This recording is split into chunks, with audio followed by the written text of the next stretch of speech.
28শে September 2025 India versus Pakistan Asia cup final.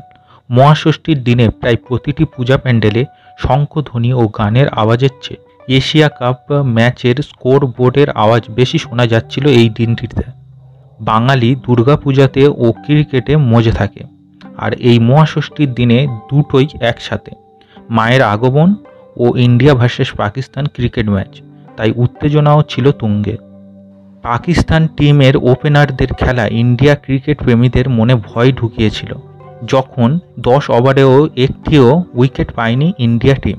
কিন্তু বরুণ চক্রবর্তীর বোলিংয়ে পাকিস্তান ব্যাটসম্যান সাইফজাদা ফারহানের উইকেট একটু স্বস্তি আনে, না হলে সেই পার্টনারশিপ 200 রানের গণ্ডি পার করতই।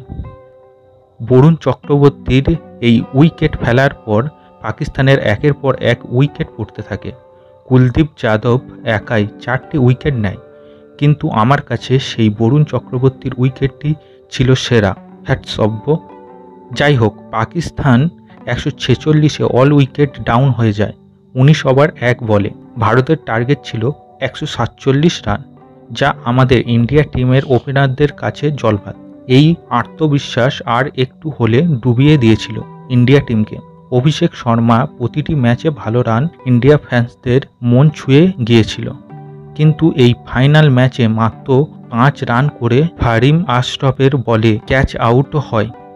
এরপর সূর্যা কুমার যাদব 1 রানে ও শুভমান গিল 12 রানে মাঠ ছাড়েন, যার ফলশ্রুতিতে রান বোর্ডে 20 রানে 3টি উইকেট পড়ে যায়, যা বাঙালির চোখের জলের কারণ হয়ে দাঁড়ায়। তাই হয়তো মায়ের আশীর্বাদে তিলক বর্মা ও সঞ্জু স্যামসংয়ের পার্টনারশিপ একটু হলেও লম্বা চলে, যেখানে অবশ্যই কৃতিত্ব রাখে তিলক বর্মার খেলা।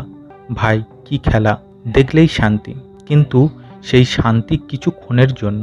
ফের স্কোরবোর্ডে 77 রানে 4 উইকেট, সঞ্জু স্যামসং আউট। এবার মাঠে আসেন শিবম ডুবে। ম্যাচের এই সময় এসেও তার খেলা অসাধারণ ছিল। তার সেই 33 রান, একটি রান যে কি মূল্যবান ছিল তা ক্রিকেট প্রেমীরাই জানে। 19 ওভারের শেষ বলে উইকেট যায় শিবম ডুবে। 6 মারতে গিয়ে যা অবিশ্বাস্য একটি ক্যাচ নিয়েছিল পাকিস্তান বাউন্ডারির একদম গায়ে থেকে। এই একটি 6 হলেই ম্যাচ ইন্ডিয়ার ঝুলিতে। তবে এটা ফাইনাল ম্যাচ, একটু টেনশন তো বানতা হ্যায়।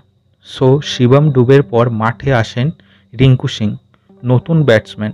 একটু সময় লাগে, তবে তার ফার্স্ট বলে 4 রান পাকিস্তানের খেলোয়াড়দের মুখে একটা চড়ের আঘাত যেন দিয়ে দিল। অবশেষে বলি, তিলক বর্মার খেলা 53 বলে 69 রান, জাস্ট অসাম। অলরাউন্ডারের এমন খেলা ভাবার বাইরে। এটা বললে মিথ্যা হবে না। তিলক বর্মার ওই 69 রান ও শেষ পর্যন্ত মাঠে টিকে থাকা আর তার 6গুলি ইন্ডিয়া টিমকে জিততে সাহায্য করেছিল। না হলে বাঙালির শ্রেষ্ঠ উৎসবে একটা দুঃখের ছাপ অবশ্যম্ভাবী ছিল।